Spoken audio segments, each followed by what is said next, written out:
Trump साहब ने कहा कि मुझे ईरानी तजावीज़ मंजूर नहीं है और दूसरी तरफ कांग्रेस को खत लिख दिया है कि 7 अप्रैल से जंग खत्म हो गई है। धमकीबाजी ज्यादा है और इस वक्त करने जोगा वो कम है। हर गुजरते दिन के साथ डोनाल्ड ट्रंप के लिए ये जंग का बोझ सहारना मुश्किल से मुश्किल होता जा रहा है। अगले 90 दिन का मंजरनामा ये हो कि अब नाए हुर्मत भी बंद है और ब्लॉकेड भी है, तो क्या होगा? 61% लोगों ने कहा कि ये जंग एक गलती है अमेरिका की हुकूमत से। अरबों डॉलर का असला भी लग चुका है। अमेरिका के जो असले का खजाना होता है उसको भरते भरते साल लग जाएगा। अमेरिका इसराइल का बैकर है, प्यो योदा। ट्रम्प का भी मसला है, वो निकलना चाहता है इससे, बुरा फंसा हुआ है। सऊदी अरब और अमेरिका तनाज़ा भी तो नजर आ रहा है। इंडिया, यूएई और इसराइल, ये एक चैलेंज है गल्फ के लिए भी, सऊदी अरेबिया के लिए और सऊदी अरेबिया के पार्टनर पाकिस्तान के लिए भी।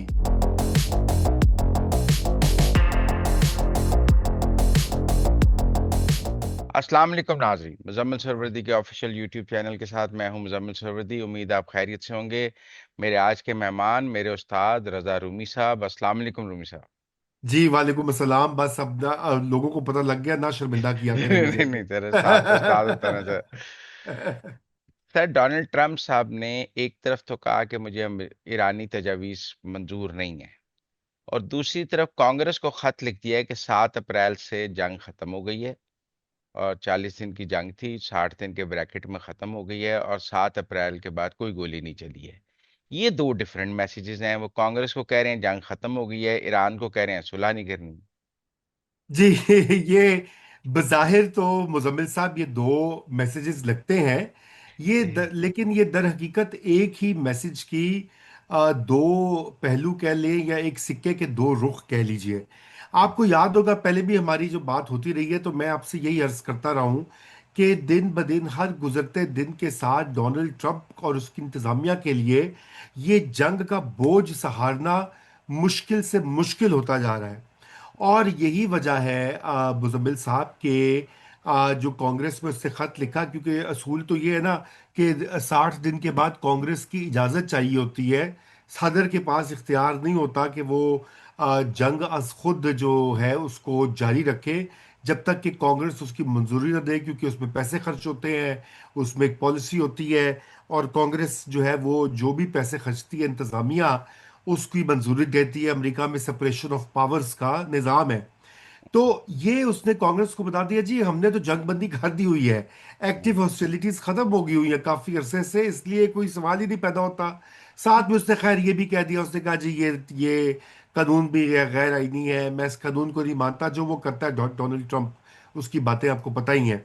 मगर जी। यहाँ पे ये है मुजम्मिल साहब कि बुनियादी तौर के ऊपर ये जंग मजीद नहीं चल सकती, क्योंकि मैं आपको बताऊं, यहाँ पर मैं इस वक्त मौजूद हूँ अमेरिका में। ये जंग इतनी गैर मकबूल हो चुकी है। अभी मसलन आज का जो ओपिनियन पोल था, यानी कि कल पाकिस्तान के टाइम के मुताबिक 61% लोगों ने कहा कि ये जंग एक गलती है अमेरिका की हुकूमत से। अब अंदाजा कीजिए कि 61% है। और ये पोल्स भी आपको पता है कैसे मैनेज होते हैं। और इसके अलावा कुछ और जो पोल्स हैं वो तो उससे भी कहीं ज्यादा बताते हैं। और डोनाल्ड ट्रंप की जो अप्रूवल रेट है वो भी हर हफ्ते गिर रहा है। इस वक्त मेरे ख्याल से वो गैर मकबूल तरीन सदर बन चुका है। और उसकी एक बहुत बड़ी वजह ये जंग, महंगाई, इसके नतीजे में जो हो रही है, तेल की कीमतें जो ऊपर बढ़ी हैं, और लोगों को खदशा है कि कसाद बाजारी हो जाएगी, नौकरियां चली जाएंगी, लोगों के पैसे स्टॉक मार्केट में डूब जाएंगे, प्रॉपर्टी की कीमतें जो है वो क्रैश कर जाएंगी, कर्जे उनको देने के लिए, वो वापस करने के लिए अहलियत नहीं होगी। तो लोग घबराए हुए हैं और ट्रंप को पता है इस बात का। चलिए हफ्ता, 2 हफ्ता, महीना वो चला सकता है, उसके आगे ये नहीं है काम होने वाला, क्योंकि फिर मिड टर्म इंतखाबात आ रहे हैं। तो ये तो एक रुख है जो कांग्रेस को से बताया। अब ईरान के साथ वो क्या कर रहा है? ईरान को वो कह रहा है कि तुम लोग जो है मेरी बंदे दे पुत्र बनो, तो मेरी गल मनो, मैं डील करना चाहता वहां, लेकिन जो मैं मंगना वा मैनू दो, ताकि मैं अपनी शक्ल दिखा के अवाम नू निकला इथों। ये फेस सेविंग का भी एक तरह से इजहार है कि उसको अभी भी चाहिए कि वो अवाम को क्या बताएगा। अगर वो बिल्कुल इस तरह जंग से निकल जाता है तो फिर अमेरिका में तो लोग कहेंगे तुम गए क्यों थे जंग में, अरबों डॉलर क्यों खर्चे, सारे हथियार क्यों वहां पे जाया कर दिए, ड्रोन मिसाइल जहाज पता नहीं क्या क्या। क्योंकि अरबों डॉलर का असला भी लग चुका है, और अमेरिका में तो पूरी बहस हो रही है कि क्या अमेरिका के जो असले का खजाना होता है या स्टॉक पाइल जो है उसको भरते भरते साल लग जाएगा। यानी कि जो डिफेंस प्रोड्यूसर्स हैं उनको कह दिया गया है कि नई मिसाइल बनाओ, क्योंकि बाकी टॉम हॉक शॉक सारे खर्च हो चुके हैं, बम भी जितने गिराए हैं उन्होंने। तो इसलिए ये इस लिहाज से भी मुश्किल होगा, अगरचे कि अमेरिका की आर्मी बहुत बड़ी है और दुनिया की सबसे बड़ी आर्मी मिलिट्री मशीन है, उसके बावजूद ये वाली लिमिटेशंस अमेरिका के ऊपर है। तो ये एक मैसेज है ईरान को, ईरान के साथ मुज़ाकरात जो होने हैं वो from a position of strength होने हैं। मुज़म्मिल साहब, दोनों फरीकैन ये चाहते हैं कि ईरान चाहता है कि वो जब टेबल पे दोबारा बैठे तो आबनाए हुर्मुज़ का कार्ड हो, आलमी मईशत का कार्ड हो, और ये कि हम आपको मज़ा चखा देंगे, गल्फ की रियासतों को दुबई का बेड़ा गर्क करने का कार्ड हो। तो और दूसरी तरफ ट्रंप के पास कार्ड हो कि मैं तुम लोगों को बम गिरा गिरा के तुम लोगों की एनर्जी के कुएं जो हैं, तेल के कुएं, गैस के जखायर, उनको तबाह बर्बाद कर दूंगा। ये धमकीबाजी ज्यादा है और इस वक्त करने जोगा वो कम है, नहीं सच जानिए। पर वो देखिए ना, मेरा ख्याल है कि अमेरिका नेवल ब्लॉकेड से जारी रखना चाहता है। और अगर 2-3 महीने नेवल ब्लॉकेड रखे तो ईरान तो फिनेंशियली ब्लीड हो जाएगा। अभी वो कह रहे हैं मैंने 20 लाख बैरल का एक जो जहाज है वो कब्जे में ले लिया, और कह रहे हैं कजाकों वाला काम कर रहे हैं हम। अगर वो ईरानी ऑयल नहीं एक्सपोर्ट होने देते तो ईरान के लिए तो मुश्किलात पैदा हो जाएंगी, गोली चलाने की जरूरत ही नहीं है, फिर ऑयल के कुएं रुक जाएंगे, स्टोरेज खत्म हो जाएगा, क्या करेंगे। देखिए जी, बात ये है अपना मुजम्मिल साहब कि ये जो मामला है, इस जंग की जो इस वक्त स्टेज है उसमें पेंटागन ने तो उसको ब्रीफिंग दी है कि आप चाहते हैं तो हम ये वाली कार्रवाई कर सकते हैं, हम मजीद फौजी कार्रवाई कर सकते हैं, हम बूट्स ऑन ग्राउंड की भी पूरी पूरी पहले प्लानिंग और प्रिपरेशन हुई हुई है। लेकिन मसला ये है कि कोई भी उनमें से ऑप्शन जो है वो उस पर कोई जल्द रिजल्ट नहीं आने वाला।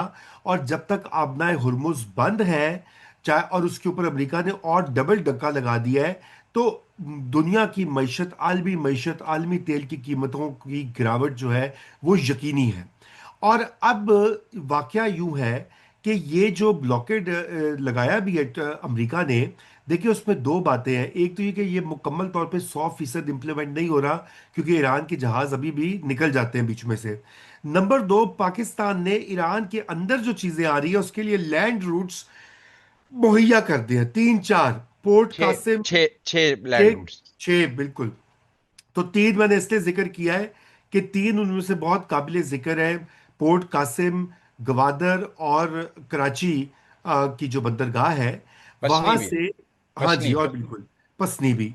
तो अब आप ये बताइए ना कि उसके ईरान के अंदर जो इंपोर्ट्स आनी है, दवाइयाँ, खाना, ये वो जो भी चीज़ें उनकी ज़रूरत है, वो तो पाकिस्तान की मदद से पहुंच जाएंगी। और आज ट्रंप ने ये भी कहा, उससे एक रिपोर्टर ने कहा कि आपको वो कोई गालिबन एक वो उसने कहा कि तुम पाकिस्तान से हो कि ईरान से हो कि तो उसने कहा मैं अमेरिकन हूँ। हालांकि मुझे पता लगा वो भारतीय नजाद एक जर्नलिस्ट थी, तो हम्म, अमेरिकन ही है। तो उसने कहा हम्म, आपको पता है कि पाकिस्तान जो है वो ईरान को लैंड रूट्स दे रहा है। उसने कहा मुझे सब पता है और हमें पता है इस बात का। अब ये नहीं कि पाकिस्तान ने भी ये रूट दिए हैं, कोई पूछ के ही दिए होंगे, कोई ना कोई बात किसी लेवल पे हुई होगी कि जी हम ये कर रहे हैं, हमें ये ह्यूमैनिटेरियन बेसिस पे करने दें, क्योंकि ईरान का ट्रस्ट भी हमने जीतना है, वगैरह वगैरह। तो अब वाकया ये है कि ये साथ में ये भी हो रहा है। और मेरे ख्याल से अल्टीमेटली जो डील होगी वो इसी पे होगी कि वो अपना हुर्मुज़ खोल देंगे वो, और ईरान का उस पर कंट्रोल किसी हद तक मान लिया जाएगा। और साथ में जो अमेरिका है वो अपना ब्लॉकेड ख़त्म कर देगा। एक तो ये हो जाएगा। तो और फिर जनाब, भाईजान उस्ताद जी, यूरेनियम दा की होएगा।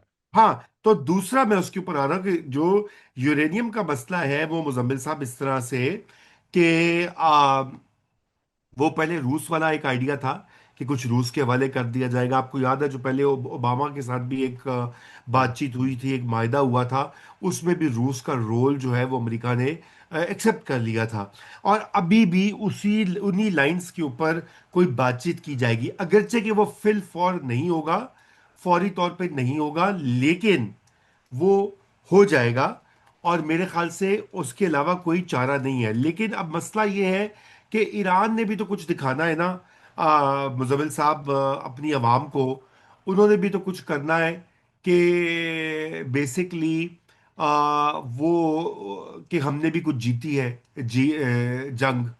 और या कोई हमें भी अपना हॉर्मूज का कंट्रोल मिल गया है, हमारा न्यूक्लियर प्रोग्राम बिल्कुल बंद नहीं हुआ, हम पे न्यूक्लियर वेपन नहीं गिराया गया, कुछ ना कुछ उनको भी सौदा बेचना है। मतलब ये तो सब दोनों फरीकैन को पता है। और सबसे ज्यादा पाकिस्तान को पता है, जो सालिस है इस मामले में, कि भाई ये कुछ ना कुछ दोनों को दिखाना है अपनी आवाम को, नहीं तो ये डील नहीं होगी, अग्रीमेंट नहीं होगा।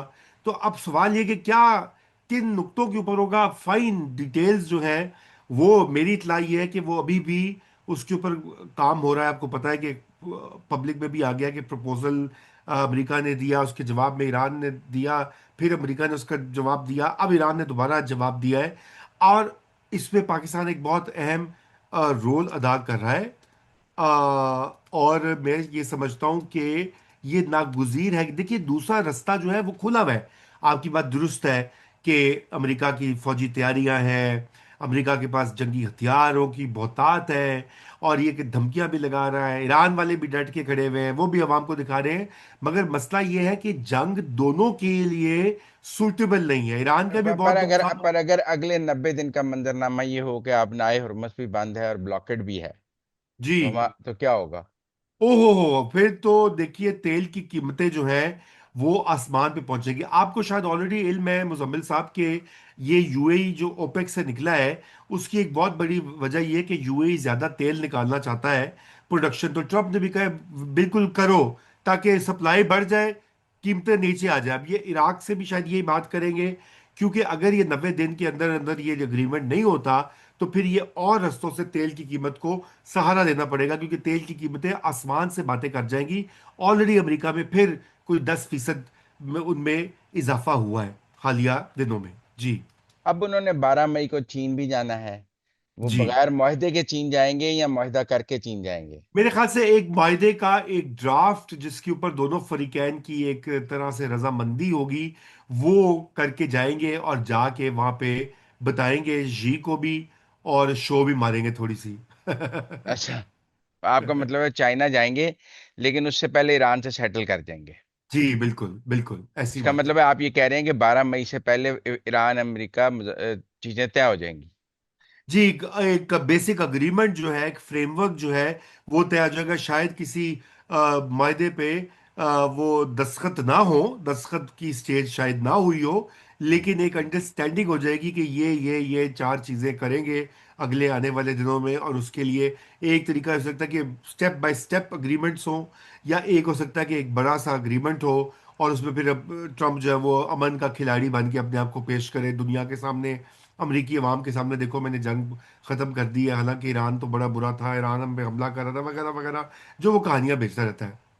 तो फिर वो 12 मई को चाइना जाने से पहले 10 मई को पाकिस्तान आए, मार्का हक की तकरीब में शिरकत करे, चाहे चीन ईरानी सदर के साथ मुआहदा साइन करे, 11 की शाम चाइना चला जाए 12। नहीं, वो तो खैर आइडियल सिचुएशन तो पाकिस्तान के लिए तो ऐसी होगी, लेकिन ऐसा नहीं होगा।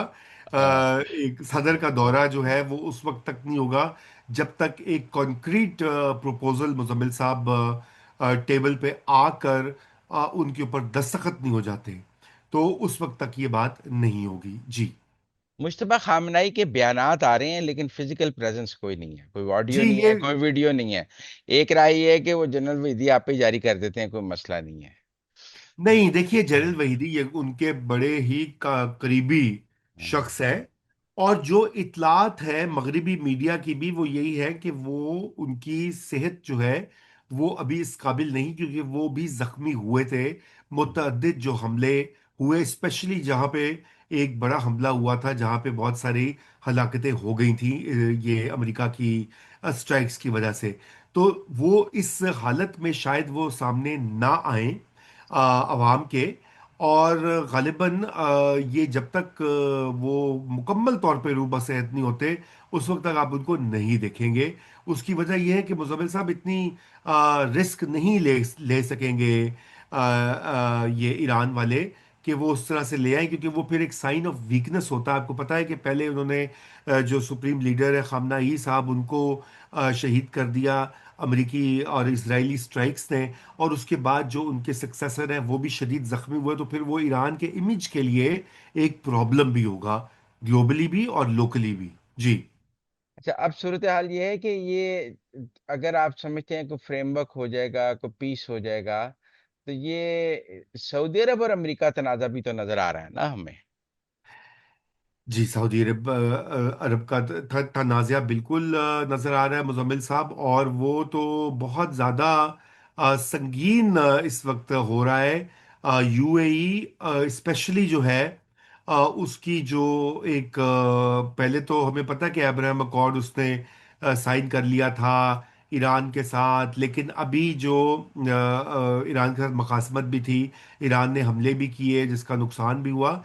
लेकिन अभी तो मुजम्मिल साहब हालात ऐसे बन गए हैं कि देखिए ना, कि वो अब तो इंडिया भी बीच में कूद पड़ा है। अब तो एक बड़ी क्लियर किस्म की, जिसे कहते हैं अलायंस, हम्म। मुरतब हो रहा है। इंडिया, यूएई और ये इसराइल। और ऊपर एक लेवल पे आशीर्वाद भी है अमेरिका का, क्योंकि अमेरिका इसराइल का बैकर है, प्योर। तो अब ये एक चैलेंज है न्यू गल्फ के लिए भी, सऊदी अरेबिया के लिए, और सऊदी अरेबिया के पार्टनर पाकिस्तान के लिए भी। और पाकिस्तान के लिए तो और भी चैलेंज बन गया, क्योंकि हमारे तो वहाँ पे 20-21 लाख लोग काम कर रहे हैं जो 4-5 अरब डॉलर बेचते हैं।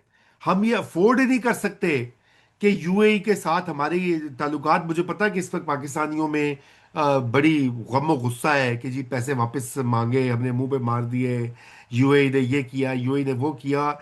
मैं सबको ये कहता, तो हमल प्लीज, जो लोग वहां पे काम कर रहे हैं, मुजम्मिल साहब पर आपके भी वहां से जाते लोग होंगे। डिपोर्ट तो हो रहे हैं। सर जी, डिपोर्ट के आटे में नमक डिपोर्ट हो रहे हैं। अभी वो जो एक फिगर है 15,000 का, वो भी एग्जैक्जरेटेड है। देखिए, 20-21 लाख लोग काम कर रहे हैं, मेरे अपने रिश्तेदार काम कर रहे हैं, मेरे अपने दोस्त काम कर रहे हैं।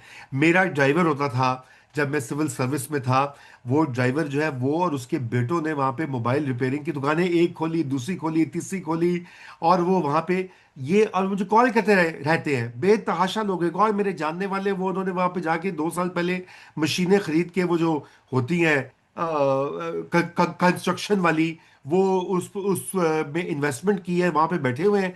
मतलब लातादाद लोगों को मैं जानता हूँ, लेकिन वो कह 100। रहे हैं कि शिया नेम्स को निकाला जा रहा है। देखिए जी, शिया नेम्स का मुझे नहीं पता। ये बात जरूर है कि अगर मुजम्मिल साहब, अगर एक मुल्क में एक कानून होता है, कि उस कानून का मतलब ये है कि आप उस मुल्क के शहरी हैं, आप वहां रह रहे हैं, नौकरी कर रहे हैं, लेकिन जो आपको मिसाइल मार रहा है, आप जिस मुल्क में रह रहे हैं, आप उसको कह रहे हैं वाह छा गए हैं, आजा तोड़ के रख दे ना।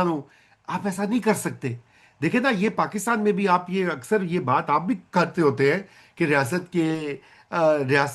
का और कौमी सलामती का और कौमी मफाद के बरक्स बात नहीं होनी चाहिए। तो वो यूएई, सऊदी अरेबिया तो अथॉरिटेरियन स्टेट्स है। पाकिस्तान तो चलो एक नीम जमहूरियत है, जैसी तैसी भी, उसमें आइन है, अदालतें हैं, एक असेंबलियां हैं। तो ठीक है, वो फंक्शन नहीं कर रही, फौज का ऊपर गलबा है, जो भी आप कह लें। लेकिन बात ये कि वो तो बिल्कुल बात चाहते हैं। तो वहां पे हमारे जो पाकिस्तानी भाई बहन इस तरह की चीजें फेसबुक पे लगाते हैं, पोस्टर लगाते हैं, उनको भी सोचना चाहिए ना कि वो भाई जहाँ पे हैं, आप जो आपको ठीक है, आप सिंपथाइज भी कर रहे हैं अगर, तो आप चुप करके बैठ जाए। अगर आपको यूएई की पॉलिसी नहीं पसंद कि वो इसराइल के साथ गठजोड़ वो कर रहा है, अब्राहम अकॉर्ड सा जारी कर दिया, तो फिर अपना कारोबार छोड़ें, नौकरी छोड़ें, वापस जाएं पाकिस्तान, वहां बैठ के जुलूस में जाएं। वो जो निकालते हैं सारे, वो जैसे निकला था 1 मार्च को, जब गोलियां चल गई थी। तो आप मतलब देखें ना, ये नहीं हो सकता ना फिर इस वजह से। आपको पता है, ये पहली बार नहीं हुआ पाकिस्तानियों के साथ। पहले यूएई में पीटीआई के जो हामी थे, वो वहाँ पे रैली करके सियासी पोस्टें और सियासत वो कर रहे थे, और उनको डिपोर्ट किया गया, उनके खिलाफ कार्रवाइयाँ हुई, कुछ कहा जाता है अभी भी जेल में है। उससे पहले फकीर पहुंचे हुए थे, मुजम्मिल साहब। अब आप ये बताइए कि ये किस तरह के लोग हैं कि जो अपने मुल्क का नाम बदनाम करते हैं। सऊदी अरेबिया में भी फकीरों की टोलियां पहुंच जाती हैं, अभी बैठे हुए वहां पे बहुत सारे लोग जाते हैं, पिक्चर्स लेके भेजते हैं। और दुबई में तो उन्होंने कहा बिल्कुल भी नहीं, हम दुनिया का एक कैपिटल है, यहाँ पे हर मुल्क का 180 नेशनलिटीज रहती हैं, 200 जबानें बोली जाती हैं। हर एक के लिए एक खुला माहौल है, peaceful, safe, high first world का एक नमूना उन्होंने बनाया हुआ है। वहां पे हमारे फकीर पहुंच गए, टोलियां, अल्लाह ने ना ते दे दे ते तेरा पुत्र हो जाए, ते तेरे माँ ते तेरा प्यो सलामत रहे, तेरा साईं जीवे। आप ये क्या करते हैं? तो और यहाँ पे गैंग्स है, जो पाकिस्तान में गैंग ऑपरेट करते हैं ना फकीरों वाले, वो समझते हैं वहां ज्यादा रियाल और दिरहम मिलेंगे, डॉलर हरम में मिलेंगे। मांगते हैं, हम तो हरम हाँ, में मांगते हैं, हरम में आप तो मस्जिद नबी में मांगते हैं। आप तो खुद देख कर आए हैं, मैं तो, मुझे तो अभी तक अल्लाह ताला ने नहीं बुलावा हुआ। लेकिन खुदा करे उससे पहले इनको अकल आ जाए कि ये अपने मुल्क का हिस्सा नाम अब ना मिट्टी में मिलाएं। अच्छा ये ये करते बताएं, हैं। ये यूरोप के साथ क्या हो रहा है? वो 25,000 फौजी जर्मनी से वापस मंगा रहा है ट्रम्प। उसने पर यूरोपियन कार्स और ट्रक्स पर 25% टैरिफ लगा दिया है। तो यूरोप से तो कोई बहुत ही सही इट खड़का, पहले जर्मन चांसलर की बेइज्जती की है, फिर वो इटालियन पीएम की बेइज्जती की है। तो ये यूरोप के साथ क्या करेगा ट्रम्प? देखिए जी, यूरोप के साथ ट्रम्प के ताल्लुकात जितने इस वक्त, कभी अमेरिका के ताल्लुकात पूरी तारीख में एक सदी में इतने खराब नहीं रहे जितने कि आज है। और उसकी बुनियादी वजह एक तो ट्रम्प की पॉलिसीज भी हैं। दूसरा ये है कि जो अमेरिका में एक, देखिए अमेरिका इस फेज से गुजरता है मुजम्मिल साहब, तारीखी तौर पर अगर देखा जाए तो ये एक जिसे कहते हैं कि एक दिहाई आती है जब अमेरिका बिल्कुल इनवर्ड लुकिंग हो जाता है। बिल्कुल ही वो अंदर, ये वो कहता है हमें दुनिया से कोई सरोकार नहीं है, दुनिया जाए भाड़ में, हमें अपना ख्याल करना है।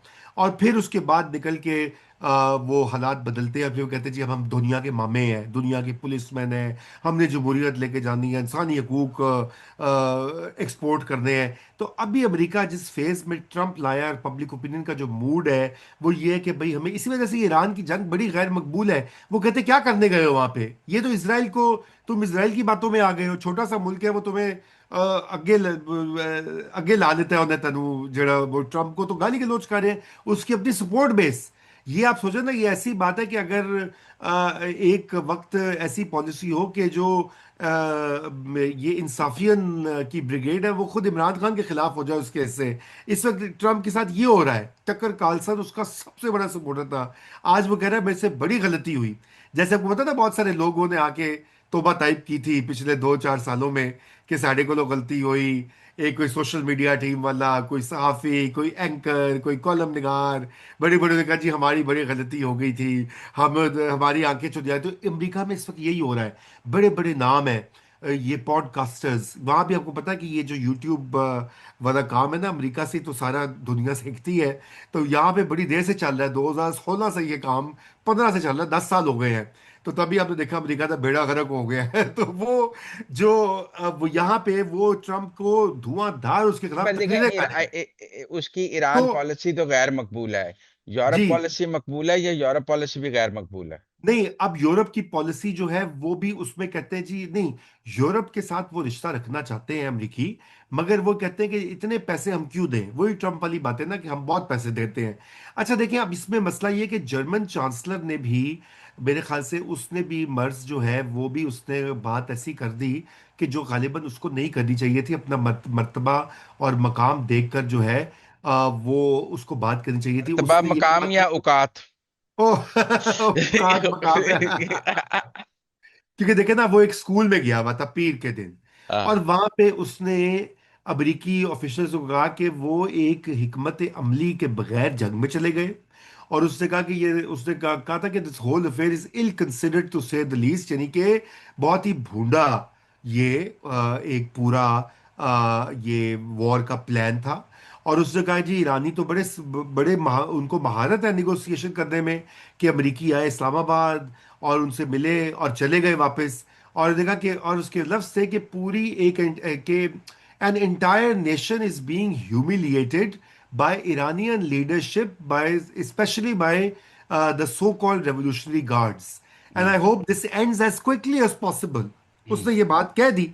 अब उसने ये कह दिया, आपको पता है ट्रम्प को तो ये बहुत बुरी लगी मिर्चें, क्योंकि वो तो रोज बेच रहा है कि जी हम जीत गए हैं। उसका जो सेक्रेटरी ऑफ वॉर है पीट हेक्सेट, वो रोज आगे कहता है हम जीत गए हैं, हमने तबाह कर दिया, ईरान की नेवी खत्म है, एयरफोर्स खत्म है, फौज खत्म है, न्यूक्लियर प्रोग्राम खत्म है, जीत यकीनी है। जैसे आपको पता है हमारे यहाँ प्रोपेगेंडा होता था ना 1971 के 16 दिसंबर को उधर दस्तखत हो रहे थे, यहाँ पे डॉन के अखबार की सुर्खी थी, वॉर अंटिल विक्ट्री। तो एक रात पहले वहाँ दस्तखत हो रहे थे ढाका में। आई नो हंसने की बात नहीं है, लेकिन वो वॉर प्रोपेगेंडा इधर जारी है। लेकिन जब जर्मनी का चांसलर, जो कि यूरोप का सबसे अमीर और ताकतवर मुल्क है माशी एतबार से, वो कहे कि तुम लोग तो, तुम्हें तो ईरान ने बेइज्जती कर दी है, तो ये बहुत बड़ी बात है, इटालियन देखो ना। पीएम पर तो बड़ा क्रश था ट्रम्प को, ਉਹਦੇ ਨਾਲ भी लड़ पे है। हम्म इटालियन पीएम क्यों करिए, इटालियन पीएम जो है वो दाएं बाजू की है, ट्रम्प की तरह की इसकी सोच है, इमिग्रेशन और ये है वो। मगर राय आमा, राय आमा मुजम्मिल साहब, ये यूरोप में जमहूरियतें हैं ना, इन्होंने इलेक्शन ले, वोट लेके आते हैं, कोई फॉर्म 47 थोड़ी चल जाता है झल्लू के वो मेलोनी और मर्ज वहां पे बैठ जाएं। वहां पे बड़ा मुश्किल होता है झल्लू करना।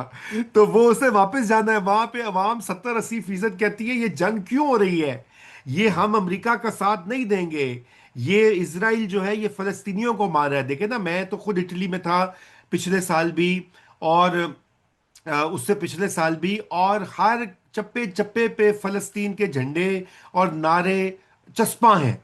मैंने खुद जुलूस देखा, जो कदीम रोम है, वहां पर हजारों की तादाद में लोग निकल के प्रो पैलेस्टाइन रैली निकाल रहे थे, और उसमें बड़े बड़े दुनिया भर के एक्टिविस्ट भी आए हुए थे, ये ग्रेटा थॉर्नबर्ग और ये और वो। तो मैंने तो खुद अपनी आंखों से देखा कि वहां के अवाम जो है, जो वो इटली हो, बड़ी हद तक जर्मनी हो, इवन बर्तानिया जैसी जगह पे जहां पे दाएं बाजू की भी राइज हो रही है, वो सारे इस जंग के और इसराइल की पॉलिसियों के खिलाफ हैं। और वो ये समझते हैं कि भाई इसराइल के साथ हमदर्दी भी है, अगर यहूदियों के साथ उनके साथ जुल्म हुआ था, इसराइल की जो रियासत है उसके मजालिम की आंखों पे पट्टी बांधकर साथ नहीं देना चाहिए। और ये है रायमा। किंग चार्ल्स का दौरा अमेरिका कैसा रहा है? कोई अमेरिका बरतानिया के तलकात ठीक हुए हैं या नहीं? जी, चार्ल्स का दौरा कामयाब गया है मेरे ख्याल से। वो ट्रम्प के लिए भी जरूरी था कि वो उसने लोगों को दिखाया ना, आपको पता ना, पुराना हैंगओवर है। जैसे आपको पता कि हमारे यहाँ भी जब क्वीन आती थी ना, आपको पता नहीं मुजम्मिल साहब याद है, एक जमाने में गालिबन उस वक्त नवाज शरीफ साहब की पहली वो प्राइम मिनिस्टर थे, 1990s की बात है। तो मलका बरतानिया एलिजबेथ आई, तो आपस में लड़ लड़ के पीपीपी और पीएमएलएन रोजाना जलसे, गालियां, नेम कॉलिंग।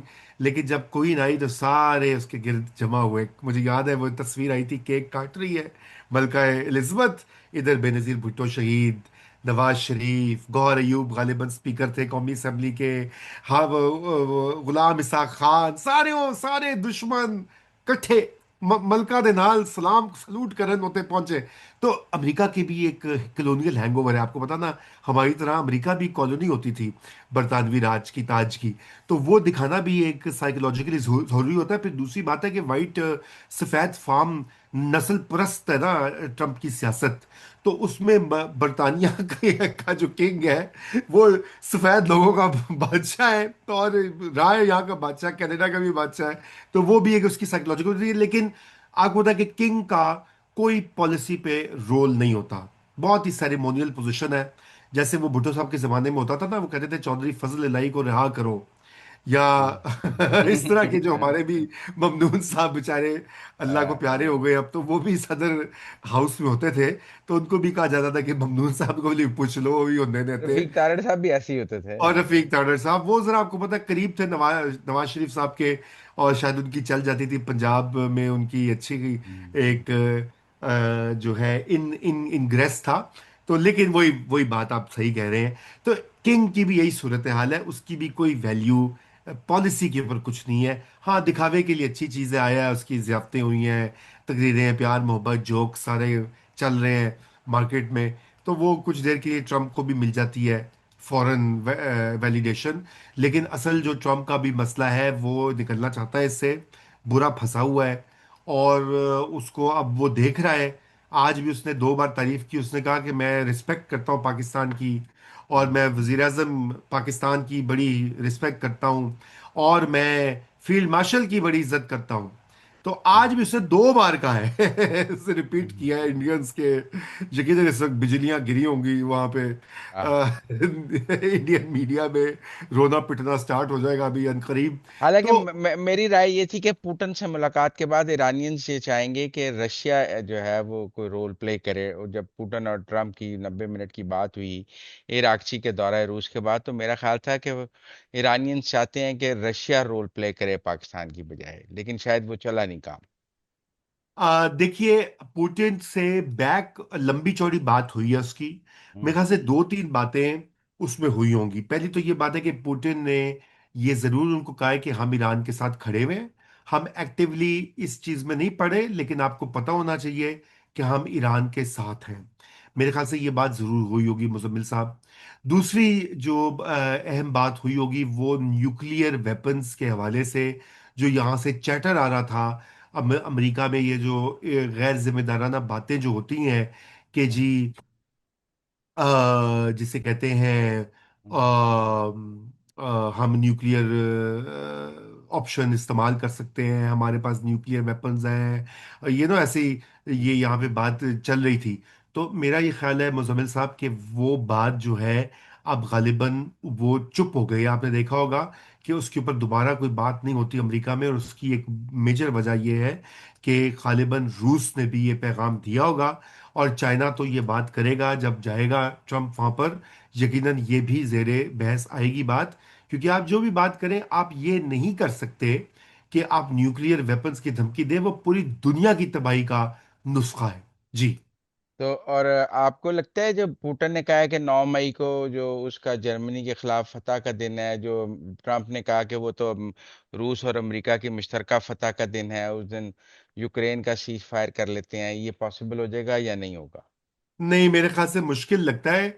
लेकिन ये है कि वहां भी रूस जो है वो काफी उसकी पोजीशन जिसे कहते हैं मजबूत से मजबूत होती जा रही है। तो वैसे 9 मई का तो आपने ऐसे हवाला दे दिया, मेरा ज़हन तो कहीं और चला गया। लेकिन चले, अभी हम बातें बैनुल अक़वामी अमूर की कर रहे हैं। मैंने कहा 9 मई को तो एक और जीत होनी थी, तुसी मुजम्मिल साहब वो जीत नहीं होने देती। आ, बड़े तुसी जालिम हो। नहीं, ते तुसी जरा ना ਉਹ ਫਾਰਗ ਵੀ ਕਰਾ ਦਿੱਤਾ ਲਾਹੌਰ ਦਾ ਕੋਰ ਕਮਾਂਡਰ, ਮੰਗਲੇ ਵਾਲਿਆਂ ਨੂੰ ਫਾਰਗ ਕਰਾ ਦਿੱਤਾ ਪੂਰੀ। एक ਜਿਹਦੇ ਇੱਕ वर्ल्ड वॉर ਉੱਥੇ जितनी सी। अच्छा, बहरहाल तो देखिए, ये बात भी करीब आ रही है, और मेरे ख्याल से ये चूंकि यूक्रेन की मदद इस वक्त अमेरिका नहीं कर रहा। अभी जो अमेरिका का सफीर है यूक्रेन में, वो भी गालिबन इस्तीफा देने का सोच रहे हैं, उसे दे दिया है। मैं पढ़ ही रहा था कल परसों कि वो कहता है कि जी मेरी हुकूमत जो है वो यूक्रेन के साथ बड़ा जुल्म कर रही है, उनकी मदद नहीं कर रही, रूस उनको मार रहा है, और ट्रम्प जो है वो उसकी हेल्प को नहीं आ रहा। अब यूरोप वाले अपना पैसे काट कर इनकी मदद करें यूक्रेन वाले, लेकिन वो भी कब तक करेंगे, क्योंकि जो माशी हालात बन रहे हैं तेल की कीमतों की वजह से, गैस की किल्लत की वो वजह कहते से। हैं यूरोप ने तो रूस से तेल लेना शुरू कर दिया है। जी, यूरोप ने लेना शुरू कर दिया, बहुत ज्यादा नहीं, थोड़ी सी उनको मिल रही है मदद। अभी भी वो और सोर्सेस से ले रहे हैं, लेकिन एक वक्त आएगा कि बिल्कुल रूस के पास के साथ उनकी डिपेंडेंस दोबारा स्टार्ट हो जाएगी। गैस तो अभी भी बहुत सी जगहों से पे रूस से आती है, वेस्टर्न यूरोप में, मगरबी यूरोप में। चुनाचे ये ऐसा मामला है कि अब ये यूक्रेन की वॉर भी मुझे लगता है इस साल में रैप अप हो जाएगी। जी। बहुत शुक्रिया रूमी साहब हमारे साथ बात करने का। It was always a pleasure to be with you. Thank you very much. Thank you. Thank you, लेकिन मैं शिकायत फिर आपसे करूंगा कि 9 मई आपने बड़ा 9 जुल्म मई किया था। 9 मई वाले दिन 9 मई पे शो करेंगे ना आपके साथ। आप जैसे 9 मई पे आ, आपसे 9 मई की कहानी सुनेंगे ना, 9 मई को सुनेंगे हम। आप जैसे अवाम दुश्मन जो है ना एक्टरों नहीं ने काम खराब किया नहीं था। नहीं, 9 मई को आपसे 9 मई की कहानी सुनेंगे। चले ठीक है, ठीक ओके है। जी, ओके, खुदा हाफिज।